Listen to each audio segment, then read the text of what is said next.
Dia tengok sini, kiri, tengok kanan, tengok depan, tengok belakang. Then some of them, dia nak tilik, dia want to try pass. This happening. Even to my generation of people. People who are never with pass. Moderate thinking, people like you, progressive thinking, etc. Suddenly, they say, we don't mind giving pass a chance.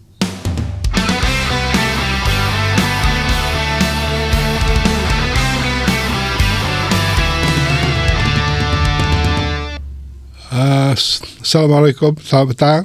Welcome to ZAID IBRAHIM Podcast. And before I begin, please like and subscribe. Kalau baru dapat sikit algoritmnya.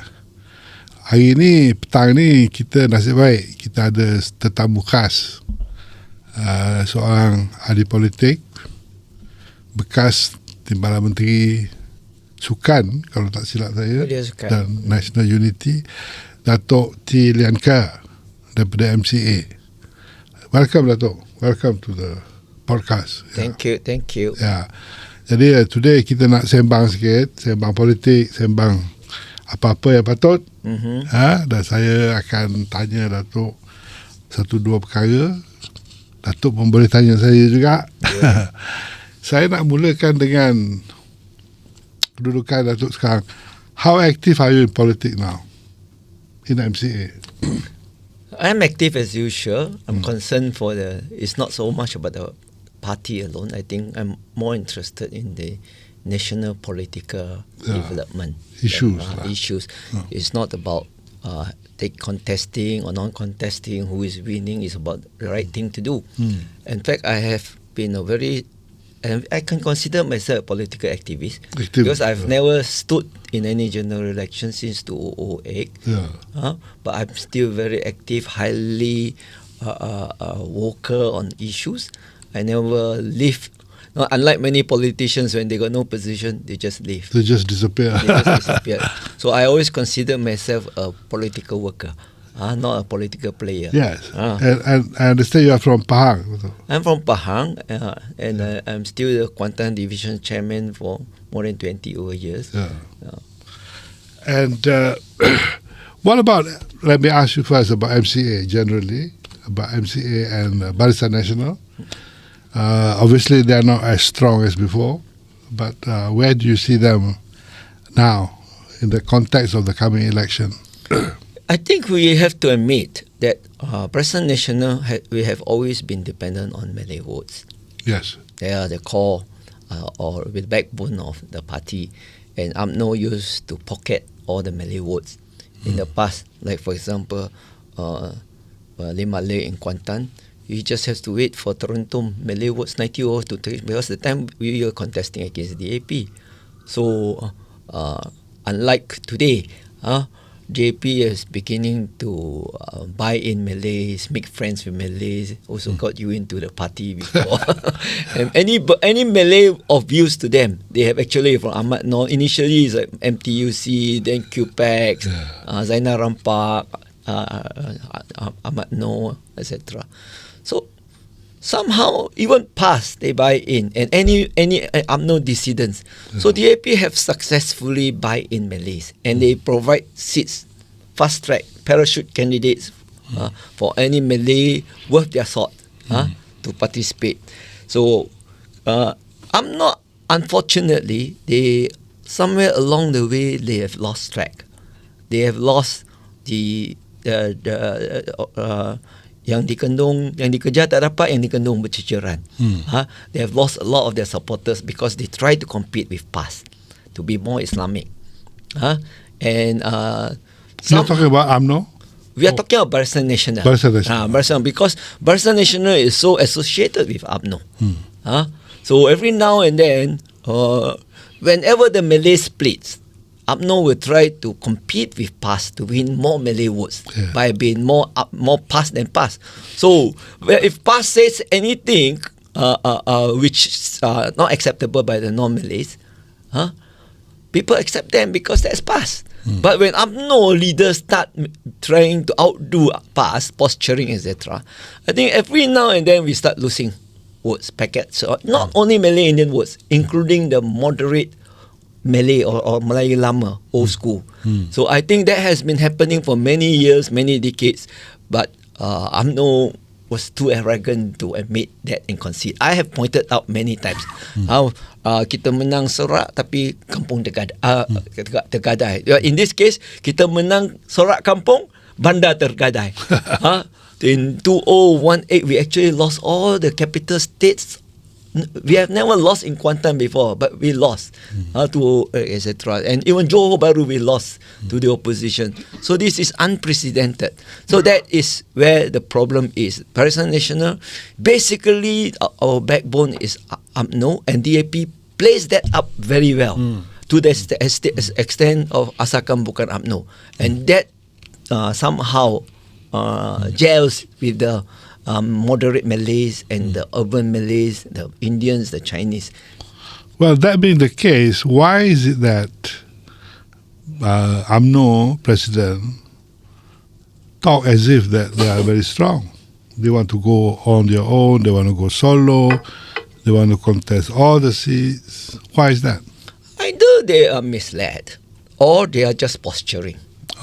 Or they are just trying to bring in Chinese, they're trying to get the support, momentum. Because true enough, then if you see the next stage of politics, it's about Malacca, Johor, Negeri Sembilan, or possibly Perak. These are all traditional Perikatan Nasional areas. And Johor have never been destabilized in the sense that the Perikatan Nasional Convention, good practices and tradition is intact, despite we have lost some seats.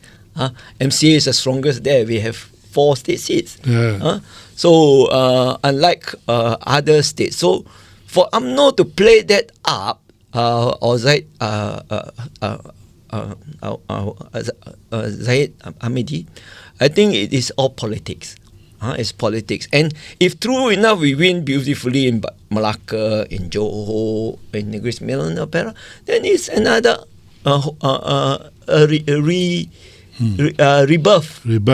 of the era. Of that. I think that is what UMNO is heading towards, and that's where they open up balik rumah, etc. I think these are all posturing. Rumah bangsa. Rumah bangsa. So these are all political posturing. Yeah. Now, I just want to ask you about the Chinese voters. I know, I've heard some Chinese expressing their unhappiness with DAP. I don't know how widespread, but quite frequently I heard this remark. Does that mean they will come back to MCA? You heard correctly. By and large, you don't see the Chinese being so boisterous and so arrogant about DAP or Singapore can do better than Malaysia. So give DAP a chance, we could be Singapore. That kind of bullshit is no longer being bought by the Chinese community. And by and large, if you have Chinese friends, no Chinese is happy with the present situation. Nobody is going to say DAP is doing a good job, DAP is good. They just say give them time. The hardcore DAP supporters, like it or not, there is about 30 to 40% hardcore DAP supporters. Mati-mati dia orang tak lari. Of course. So and DAP actually top up their bucket by getting Malay dissidents. When the Malay splits, DAP tap into the Malay votes. And also DAP have window dressing, from making Malay senators to giving certain give in seats to Malays. Like for example, Arif Sabri to Raub last time. He was my colleague. He's from Pekan. They offered him the seat to cross over. So he becomes a member of parliament. So things are mongko. I know him. So things like that. So DAP top up the votes, and in mixed seat, they use Malay candidates to win over the MCA seats. So strategically, they have been correct. But you are right today. No Chinese actually says that they are doing a good job. they keep on saying give them a chance. Or they start blaming Anwar. They start blaming Mahathir. So they I always call them AQ mentality. And they Najib give as well. excuses. Najib is the past. So now they are saying that, it's not easy to make changes because Anwar is still very UMNO orientated, or because UMNO is there. It's all excuses. That's why I wrote an article say it's enough of giving excuses. So you still, despite all the excuses, there are many things you can do, but you're not doing it. So I think Chinese are, although they are not politically savvy, but I think they are not stupid to just accept whatever excuse is given. Okay. Now, I also, people say that the Chinese want, people ask me, what did they expect from DAP? You see, DAP is part of Anwar Ibrahim's government. Okay? And, it's an important part, but still, it is, Anwar has to keep his image, his Melayuness, his UMNO DNA. So people say, they say, what do you expect DAP to do? What do you want DAP to do? How independent can DAP be? But I think it's all political reality. The reality is PKR is not strong. PKR is not strong. It's not strong. Yeah. It's weak. Now it's even worse because they are splitting. Like UMNO used to split before. So what that's happening? So even like when Mahathir was the Prime Minister in 2018, he acknowledged Bersatu is not strong. That's why he tries to bring in the Malay unity. So I think Anwar is trying to do that also. I think there are approaches being made. That's why the Bangkok and all that meeting up. So you cannot trust politicians. They will do anything to survive. They will justify the they will justify the means to an end. So basically, the truth is this: UMNO still has core support among Malays, not enough to win many seats, but it's the Malay votes that counts today, especially after Undi 18. The Indian and Chinese votes are further marginalized. So the Malay votes is the determinant. Otherwise, PAS cannot be overnight becomes the biggest party, and the momentum is still going. It's like DAP. When DAP was growing, they are unstoppable until they enter Putrajaya, and now people start realizing it's just a bull. So similarly, I think PAS is getting that momentum. A lot of Malays are prepared to give PAS a chance because they have no phobia towards PAS. Unlike the Chinese and the Indians, they have a PAS phobia. And the only time they take away their caution, throw caution to doing this, is when DAP embrace PAS. When Lim Kek Siang, Lim Guan Eng start hugging Ustaz Hadi. And I think PAS today, the competition is between PAS and DAP because both are extreme parties to me. I've always said extremism begets extremism. I say when the DAP wins big Chinese votes, the Malays are going to start to campaign or start to go round PAS, and that's happening. You see, many Malays are start looking at PAS as an alternative, and they have no phobia. Yeah. What about the Chinese? Do you think the Chinese will not all of them, but will there be some support for PAS from the Chinese? We still have, you see pockets of Chinese support. You can see that many Chinese, especially those Chinese who are more eccentric, you say, why not PAS? But these are very small numbers. Small. And some of them even join PAS. And some, but by and large, the Chinese are not comfortable with PAS. It's like Malays are not comfortable with DAP. But when the Chinese starts lobbying around DAP, naturally the Malays react by lobbying now around PAS because they don't trust UMNO. Like Chinese don't trust MCA. And that is what's happening today. And I'm glad people like you join PAS because I think we need more moderate personalities to moderate PAS. Because if PAS actually comes into power, I don't want to say, then only we start talking about moderation, you know. So we need to. You see, I also notice PAS no longer talk about hudud. Thus no longer talk about forming an Islamic republic, which was the selling point in the 90s, in the 80s and 90s. I was a student then. That was the selling point. They didn't even want to do away with the constitution. Just like DAP. DAP no longer talking about doing away with Bumi Putra, equal rights, Malaysia.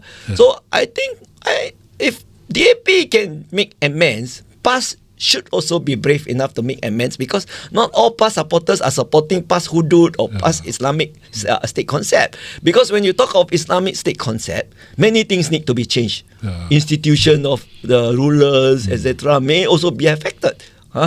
So as a lawyer, you know that. So I think PAS, gone were the days where after Asri, PAS is all about ulamas, it's all about Islam. After Iran Revolution, everybody tries to outdo each other with Islamic rhetorics. I think that's gone. So actually, if you look at PAS Central Committee today, about 2/3 is non-ulamas. So that is a reality, and that is a change. And I also was quite happy when in the Muktamar or the Perhimpunan Agong, PAS leaders come out and say, stop calling the non-Malays non-Muslims kafir in a very very humiliating way. So I think. But PAS has stopped calling Chinese kafir, but some propagandists from the government still call them. Yeah, so it is unfortunate that PKR, who is a non-racial, non-religious party, suddenly their chief media and things like that. So all these are awakening people's eyes, minds and ears. But unfortunately, MCA is not as strong as DAP in terms of propaganda, in terms of social media. We don't build armies, and then we don't create or we don't exaggerate. So all these were not, MCA did not exploit it, because MCA is by and large a party that works on the ground. And because they are working on the ground, many things are dumped on them and expectations are put on them, especially when they are in the government. Now when they are no longer in the government directly, people start comparing what MCA have delivered and what DAP failed to deliver. When they are, MCA can deliver at the weakest, at a point when they are the weakest. DAP is now at the strongest, and they are the biggest party in the government, but they cannot deliver what MCA has delivered. So intelligent Chinese start making comparisons. You can see the podcast and the social media influencers. They start articulating. These are all, they are former DAP strong supporters. They have changed their tone. So what you have observed is there. Otherwise, Sabah DAP don't lose 8-0. That is not about Sabah factor. It's about people's rejection of DAP. And I believe the DAP will suffer great defeat in Johor as well. That's why they are desperate. They don't want to have a state election if they can. But for UMNO, for Barisan Nasional, they want to have a state election because they want to prove that they have been right. And they want to recover their loss or regain their lost popularity. What about, Johor, you think that UMNO and BN strong. What about Negeri Sembilan? Also in the midst of this election, how do you assess? You see, with the emergence of Bersama and now Muhibah, I don't know what impact. Who's Muhibah? Wawasan, sorry. Wawasan. So we have to see what is their impact, or whether in the past they managed to, DAP and managed to stir up people's imagination. But now people are no longer so imaginative. They are sudah, orang cakap tawa hati. Jalak dengan politika. So it all depends in Negeri Sembilan, and it also depends on the faction. Basically today the politics is like Sabah. We are more of a cowboy town now, because the Malays are splitting into many parties. But there is nothing to fear. Ultimately, the power goes back to the Malays. It's just that when you start using, the Malays are divided, so the Chinese are coming, it will not happen. Because constitutionally, political convention, etc. So all this fear-mongering about the Chinese are coming is not Melayu tak makan. Only the kampung Malays are taking it. So it goes back to, I think that's why I'm quite happy we have more dialogue, more conversation, because only through conversation we create understanding. We grasp the actual truth on the ground instead of imaginative enemies. The real enemy today is politically no party has a political philosophy. Past managed to sustain because their political philosophy is about Islam. UMNO is about nationalism. Nationalism no longer is an issue. Mana kerajaan tak tolong Melayu? Mana ada tak ada dasar-dasar? So all these are not there. So even if you continue to play up Malays are in it, today the Malays is the biggest consumer market. They are everything is about Malay. They are nakoda in all areas. And then you cannot blame the sailors. So today, many things. So Malays are you sure the Malays are nakoda, not the Chinese? I think today, the Chinese, in the past, it was the Chinese tycoon, the Chinese what's the difference? Businessman. Today, it's a lot of underground. That's why a lot of business. What do you mean underground? You see a lot of business today, you see they are empty. Yeah. But they are doing everywhere. Yeah. So I just had lunch with somebody. He says, as a pharmacist, they're not doing well. They say it's the syndicated. It's all about syndicate. Yeah. And this syndicate is not only about that. It's not Chinese. Chinese in front, Malays behind. Oh. So we don't know. So there is orang cakap you kalau tepuk tak berbunyi tanpa dua belah tangan. So I think that I said this when Anwar and Mahathir are split. I said that there is a changing Anwar used like to use paradigm change. There was a paradigm change. The Chinese start working with Malays for personal interest, and Malays start working with Chinese. Look at which politician do not have a Chinese. Okay. And I tell you, a lot of money today is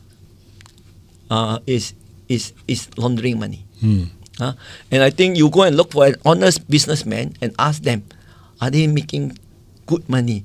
They will be nostalgic of Najib's time, but it's a national time. Because today the game has changed so much, so many rules, so many regulations. Only when you go underground. That's why I keep saying, when you are not transparent, when we license a certain industry, we are not halalkan. We are just governing it with license. Like for example, Ampak Eco. If you got no license, you got no control. And then you start can control. But when you allow syndicates to take over, it is huge money. And then many policemen are under their payroll.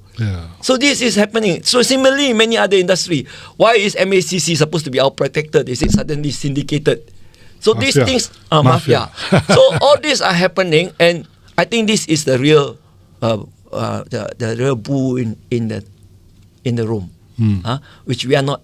We are talking about Malays, Chinese, Malay, Chinese, but the real thing today is the syndicating group, syndication is very strong and very powerful.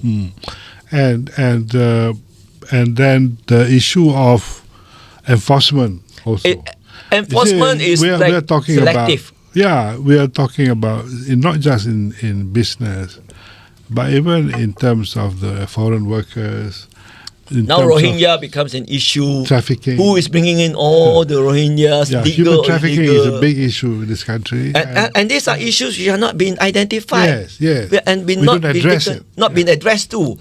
It's been identified again and again, but it's not been addressed. And I think we have become a breeding ground for all this syndicated, illegal. That's why a lot of legal business becomes illegal. It's for money laundering purposes. No, I know what you mean, because it is no longer organic business where it grows. I mean, there are certain sectors that are totally ignored, until we can interest these groups. For example, I always wonder why agriculture is left behind. The actual Maybe organic, because there is no. the actual organic, even the Chinese, you want to do proper business, you are going to have a lot of tough time, difficult time, and then you are not going to. It's no longer business friendly. Tak ada mesra perdagangan. So it becomes there's a lot of obstacle. You have too many hands to feed, too many mouths to feed. So in the end, many people give up. And many children, the second, third generation, they don't want to take up. They see their father suffering, there's anxiety, being bullied into paying, etc. They give up. So organic business no longer thrive. Yeah, that's how we notice that, And even in most sectors now, I heard from people in the legal profession itself, I mean, there's just no control really. They are syndicated. Too many lawyers, too many too much discount given all over the place. Many lawyers are working from home. Yes. Many lawyers, legal assistants are turned into PR, but PRO to please clients, to get work, etc. And I think this is so sad when I heard about this. It's an honorable profession. And then many legal firms are being controlled by syndicates. So I think if it can happen to legal firm, it can happen to the stock market, which are all regulated, very well regulated. Malaysia today is developing into a Chinatown. In a Chinatown, you got to pay. You got to pay to get protection to survive. And the people supposed to protect you, they actually extort it from you. So I think this is happening, but the authorities are not. Are not facing so it. that is why I mean elections are important, of course, but that is why I think politics. But our elections again is so screwed up with race, religion, and if people nobody talks about the issues. Nobody talk about issues, and if people talk about talk about real issues, they get whacked. They whack out of shape, and then you get harassed. So I think our political ecosystem itself got to be blamed. And I think we are old school, so the new generation is even worse because now it's all about social media. Social media, the influencers may not be authoritative, but they are influential. I know. It's tough, I noticed that, but now I just want to come back to this issue of the young voters, I mean, I don't know why we brought in this 18-year-old because I thought they were too young to vote. I was against it from day one, and when I was in KPS, I always said they are politically. But not they are now there. Which way do you think they'll go? God knows. It's all about algorithm now. It's all about algorithm. Past exploited the TikTok very well. That's why. Are they very good at that? Yes. See, if you look at those people who speak for past, they don't dress like the conservative past. They are not past. They are very young, vibrant, but past supporters. So, the fear. That's why the Malays, when they start identifying these trendy people who are in TikTok supporting past, they no longer got fear for past.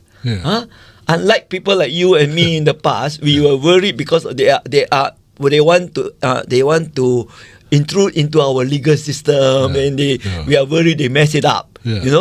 So now there is no fear, but the Chinese got real phobia. The Indians got phobia, but today, after what Selangor is doing to the temple issue, the pork, poultry, pig farming, which is actually a traditional farming.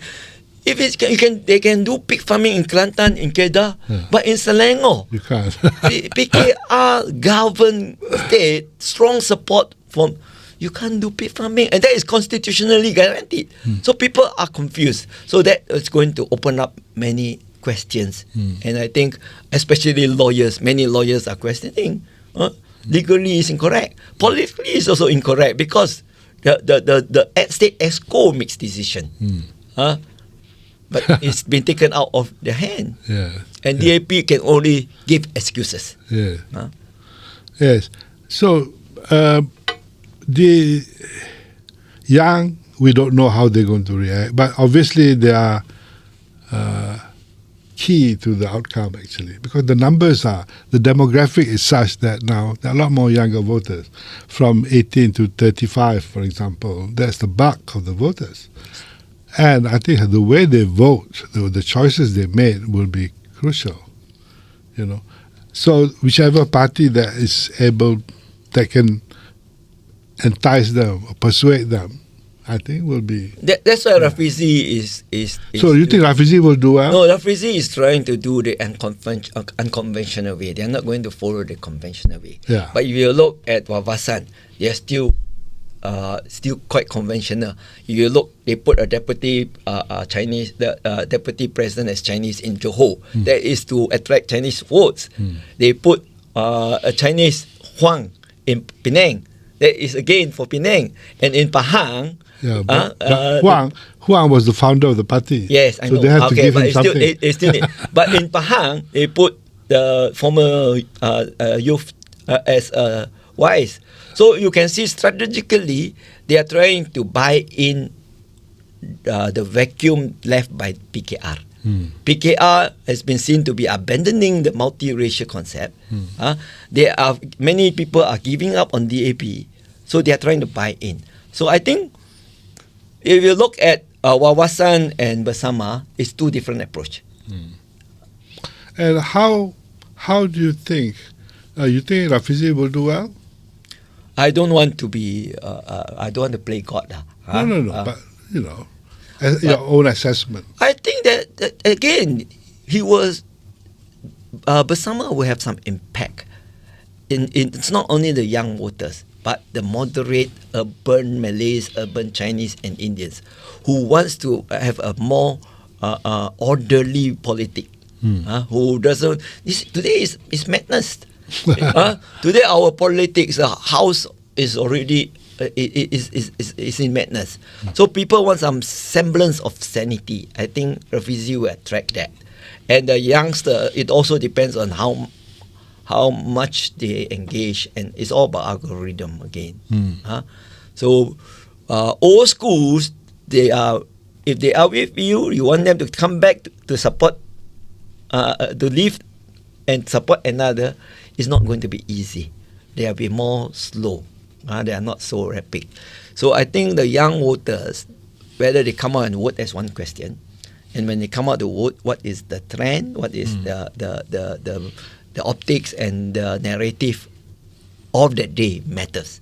So all this strategy, you see, so again, it depends on how you play social media. Look at Arab Spring. They can bring down government with social media. So it all depends on how it's being played. Okay. I just want to ask you a bit about PH. I know a lot of people say that Anwar will not last, or rather will not be able to maintain his position in the next election. Hanayo says he's the best prime minister ever. So what do you think will happen to PH and Anwar? Anwar lost her credibility when she advocates so strongly about the prime minister should not be a finance minister. And today, she not only swallowed the shit, she praised. So I think the credibility is gone. So Hana Yo before this and Hana Yo today are two different Hana. like what she mentioned, Yo, Tan Sri Michelle Yo is a different Yo. She used to say that, but today she embraced everything. So, and PMX also lost a lot of credibility. People still give him the benefit of doubt when he was a good orator. He speaks, he says a lot of things, he makes a lot of promises. He gave a lot of hope. I think that hope has been, the bubble has burst. So that's the situation today. And what about the people in UMNO? I just want to ask you this. Because UMNO is Zaid at the moment. And Zaid is not, I don't know how popular he is, but some people say he's not. But can UMNO rejuvenate? Can UMNO grow stronger with Zaid as the leader? If you take Zaid away from the chair, he won't be popular. because it's the chair. It's just like you want to be a candidate without UMNO or MCA endorsement, you are not going to win because our politics is still very much in that box. So, but you cannot deny that many Malays are abandoning UMNO because they don't trust the head, or they think, but again, credibility. A lot of statements that he make, and then he do something else. Besides the corruption cases. So I think I was recently with a professor who's very in the government. UMNO time he was appointed in post. He says, UMNO thinks that the Malays are coming back to them. Don't think so. Don't dream. It's not happening. So Melayu sudah jalak, Melayu sudah jemu. But Melayu also at the same time, they wants to see some changes. They are also hoping for some movement. So that's why in the end, dia tengok sini kiri, tengok kanan, tengok depan, tengok belakang. Then some of them dia nak tilik masuk, they want to try pass. This happening even to my generation of people. People who are never with pass, moderate thinking, people like you, progressive thinking, etc. Suddenly they say, we don't mind giving pass a chance. So I think that is happening. To what extent? Saya tak berani cakap lah sebab I do not do a survey. But it's happening to bankers, it's happening so to it's past strong in Pahang. I think you cannot underestimate them. Yeah, and again depends on strategy. Again strategy, and again depends on national issues. And again depends on how willing is PAS coming out to show that they are don't have to be afraid of them. When they were in the government, there's nothing to fear about them. They are only fearful when they are in the opposition. It's like DAP. DAP now in the government, the Malays don't have to fear them. Like our Pahang MB says, DAP don't ask for anything for the Chinese. But the Chinese don't get angry. So that is the reality, political reality today. So you can see next, and when do you think this next general election, when do you think Anwar will call? To the end of the term? I think Anwar will do it. You see, Anwar is desperately wanting another term. Yes. Yeah. So I think he will take into consideration many factors, and then it will be subject to many reports. And what sort of reports he has, how powerful, or where it's from, algorithm, etc. We don't know. But I think it all depends on the pull and push factor. But what about PKR? You think PKR can withstand PKR is the breakup? Gone. I think PKR is gone.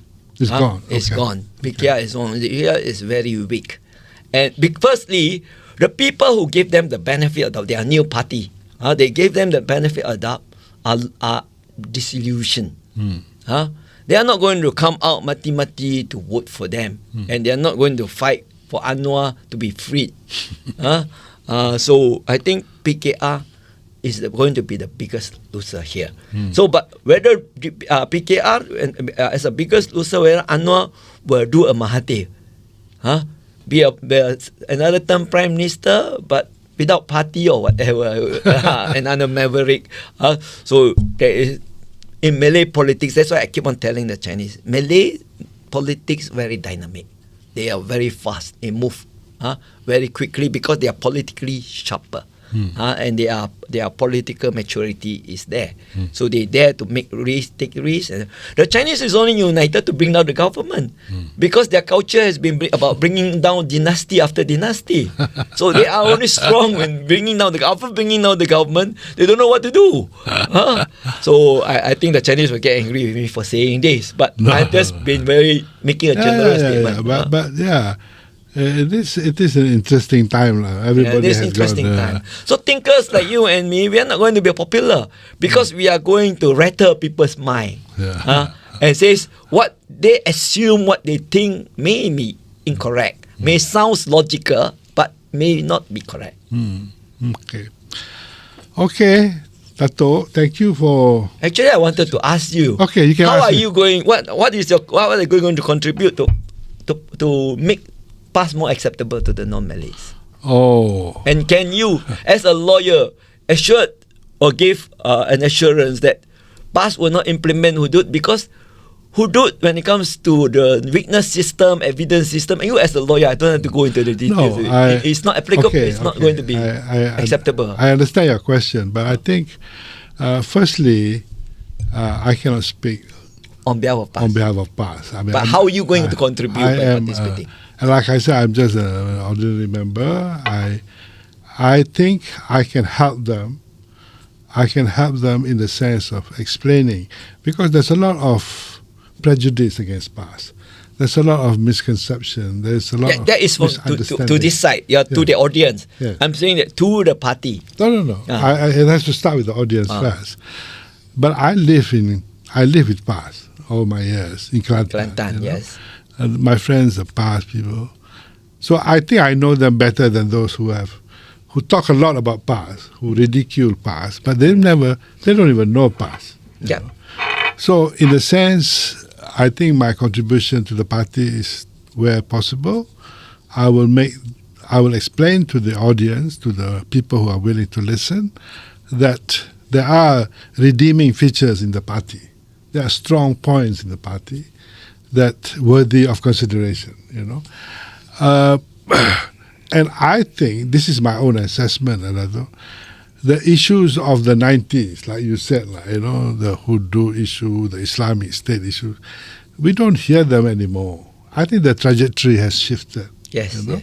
And so I'm comfortable with that, because PAS being a political party that subscribes to the constitution, that believes in the federal constitution, otherwise they will be banned. Mm-hmm. So they are a party just like any other political party. The emphasis is religion, of course, because they are based. They started with that, but religion in itself should not worry people. It's what you do with the values of the religion. It's when we weaponize religion, then that's what worried people. Yes, of course. Because when humans play God, they are madmen. They are really madmen. Yes. Like I said, I think PAS ideologues or PAS policymakers realize that it is a political party, and political parties need to win. And to win, you must not offend too many people. So I think they are realistic enough. They understand real politics. They understand except for Ustaz Hadi. No, he has changed himself. I've not heard of him saying. Lately he's no longer making. He doesn't make statements that turn people off. Yeah, so I think he has changed. I think a lot of leadership has changed. Like you said, the PAS Central Committee are made up of ordinary Malays, professionals, and all that. So I'm comfortable that they have shifted. The trajectory has moved, and I think, given time, whether they have enough time, I don't know, for the election, but given time, they'll be more acceptable to the people of all races, Okay, Dato', I think we have covered our 40 minutes or so. Thank you. And it's good of you to come. Thank you for having me. Yeah, nearer the election, we can have another session. Are you going to be a candidate, you think? I've never been a candidate. No, but are you going to be? The people, the gatekeepers in MCA, make sure that I don't pass the gate. Oh, I see. Well, I don't know whether I get to be a candidate either. You see, I've been a division chairman. Every time the seat goes to MCA, I got a state seat, I got parliament seat, but the gate will be closed on me. Okay. All right. Well, I hope the gate will be open somehow. It's all right. I don't depend on the gate to comment on politics. Yeah. Okay, but I'm still hopeful that I can get a seat. I wish you can, because I think you are a different voice. Yeah, I hope. Voice. Although people say that you are fraud. Yeah, with their skills jumping around. But I think in politics, you need to, this is searching for the right. Yeah. And also, it's not easy to be accepted by party, people like you and me. Yeah. Not easy to be accepted by party per se, because we are non-conformists. Yeah. So I think I can identify with you. I think you are a progressive thinker. And party is just a platform. Yeah. Okay, Tato, thank you for coming again, and hopefully we can talk in another occasion about politics. I'm always ready to speak, and I always speak my mind, but I don't get into any trouble at all. Okay. So thank you so much. Thank you very much. All right. Yeah.